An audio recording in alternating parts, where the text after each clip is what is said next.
I'm Murray Carter from Carter Cutlery. Hi, and I'm Arnon of Bridgetown Forge.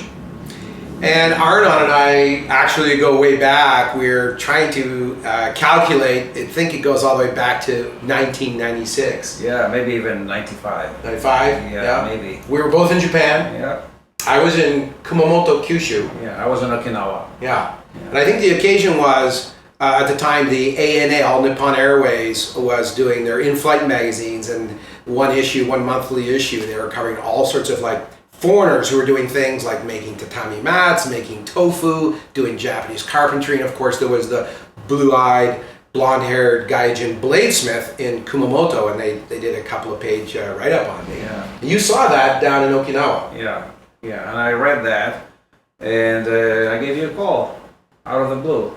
If I recall, it was totally out of the blue, and you told me you were also bladesmithing, and we talked about steel and white steel and blue steel and quenching temperatures and forging temperatures.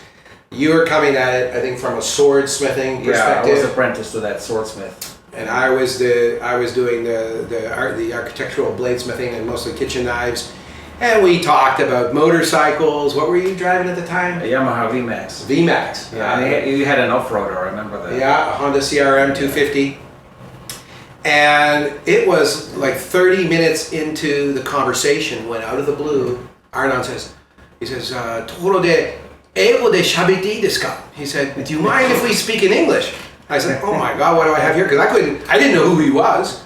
He had seen my picture, but I hadn't seen his. And I thought, here's a Japanese guy just wants to practice his English conversation with me over the phone, long distance.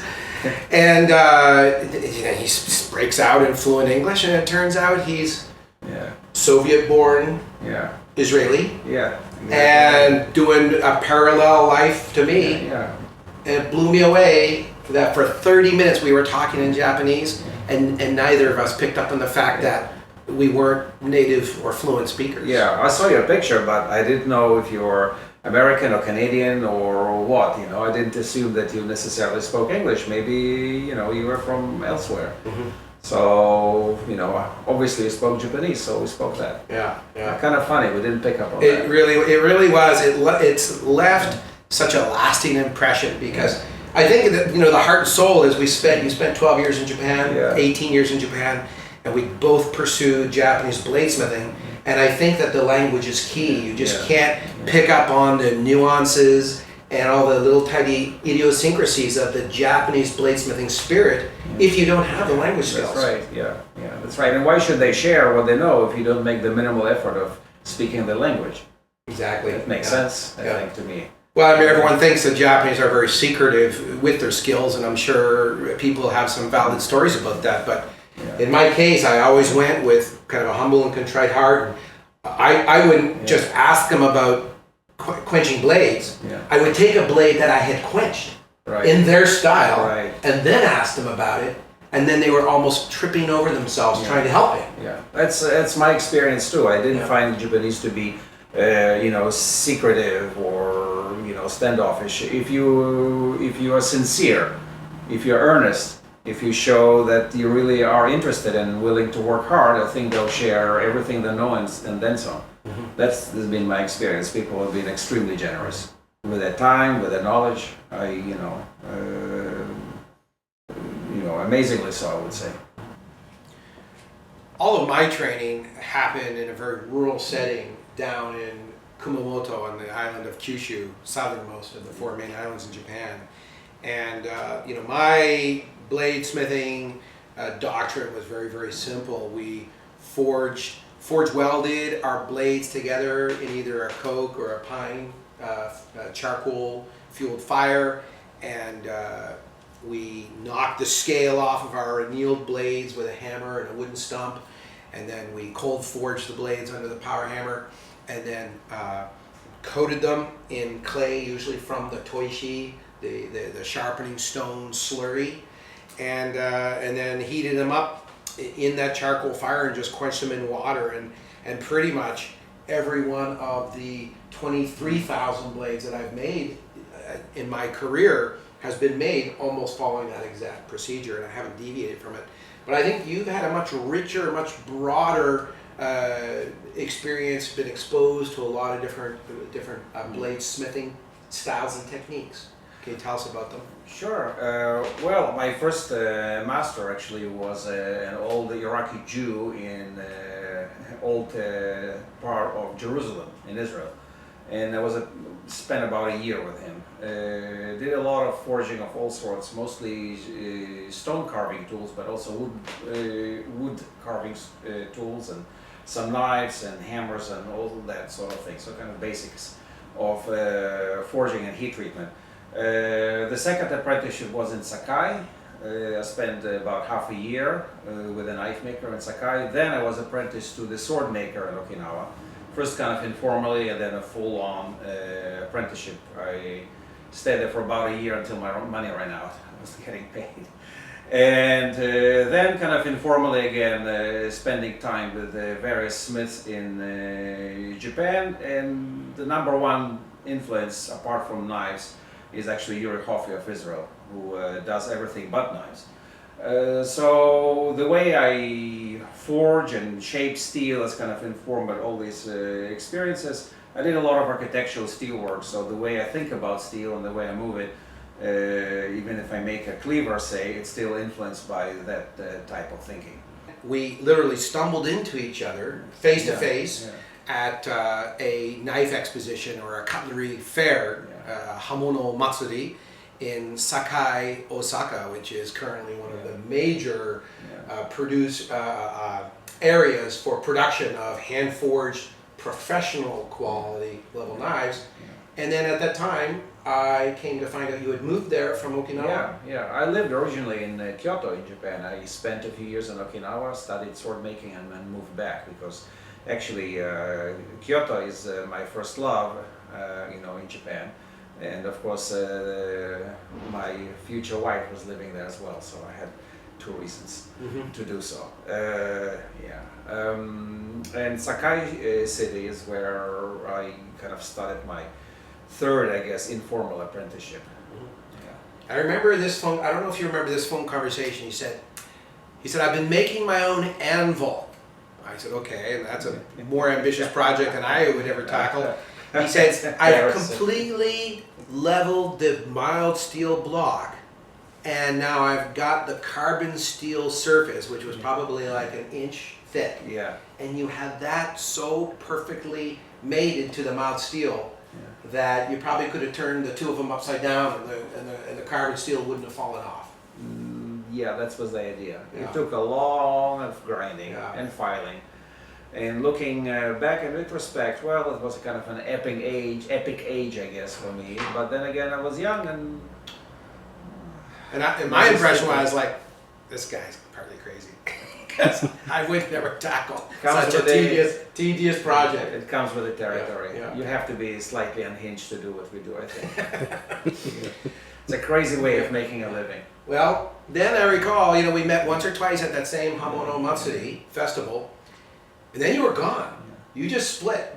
And I had heard through the grapevine that probably from Ashi-san, who we actually have made videos of on YouTube. You look up Gentleman Bladesmith, Carter Cutlery channel, Gentleman Bladesmith, and you'll see Ashi-san, who we're referring to here. And I think he told me you moved to the United States, and that was it. It was bye-bye Arnon. Just as I thought we were just getting to know each other and sharing this love and passion of bladesmithing that we both have. Well, it turns out, I think in around 2000, 2001, I came to Portland to look for a potential place to move my shop to as a Canadian citizen. I was going to try to immigrate to the United States. And lo and behold, I found out you were right here in Portland. What are the chances? Of all the big cities. And so that's kind of our backstory, and then we kept in touch after I moved here, and I visited this shop many times, and I think probably borrowed tools a couple times, borrowed your tooling.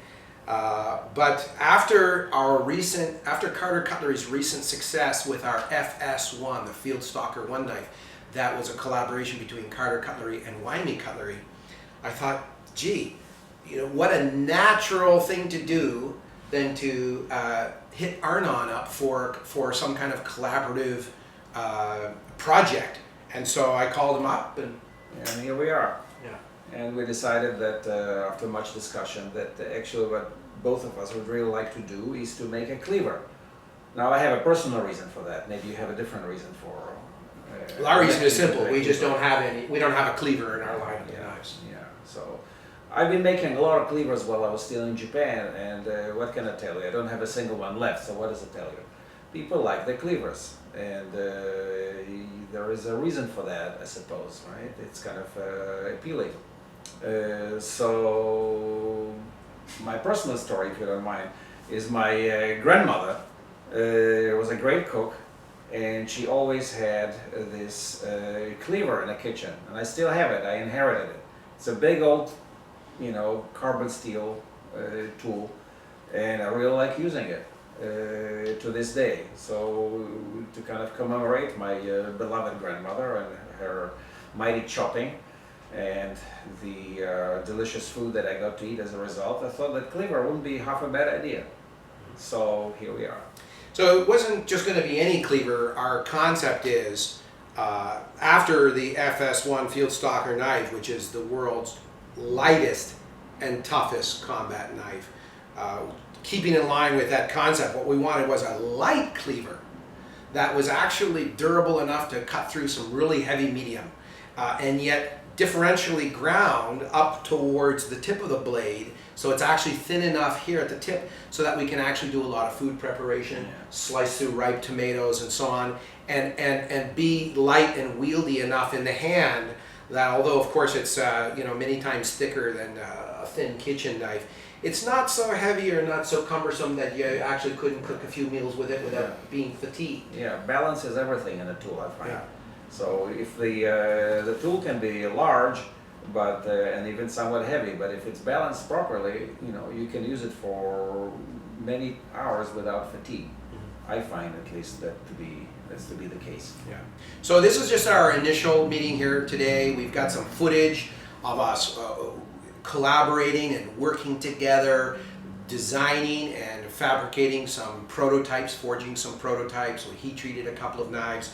We've made a few independently in our own shops just based on some loose drawings that we've done.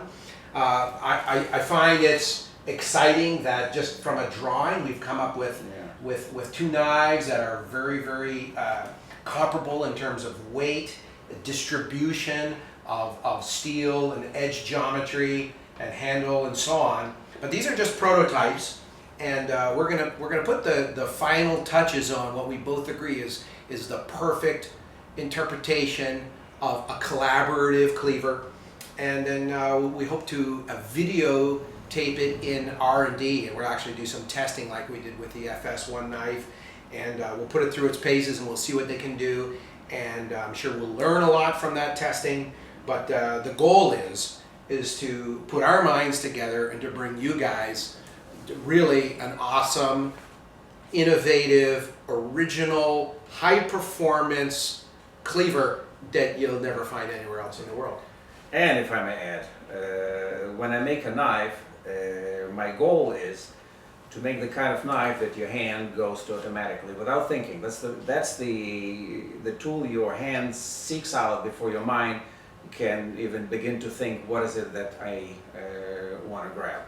And if that happens, then I think it's a success. Yep.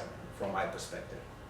Yeah, doesn't matter if you got 10 knives in your kitchen, you're always only reaching for one or two of them. The other 8, if they're getting unused, it doesn't matter what the metallurgy is, how much time and effort was spent into finishing them. You instinctively want people reaching for that too. Yeah. It's like they say in design that the hardest thing to make is a chair. Yeah, and the reason is that no matter how beautiful or innovative or groundbreaking the design of the chair is, ultimately somebody has to sit in it. And you can fool the eye and you can fool the mind, but you know what? You cannot fool the butt. Well, that's it. So stay tuned for some more upcoming footage of us doing, finalizing the product and then putting it through its paces. This is Murray Carter from Carter Cutlery And Arnon Kartmazov of Bridgetown Forge. saying, stay sharp.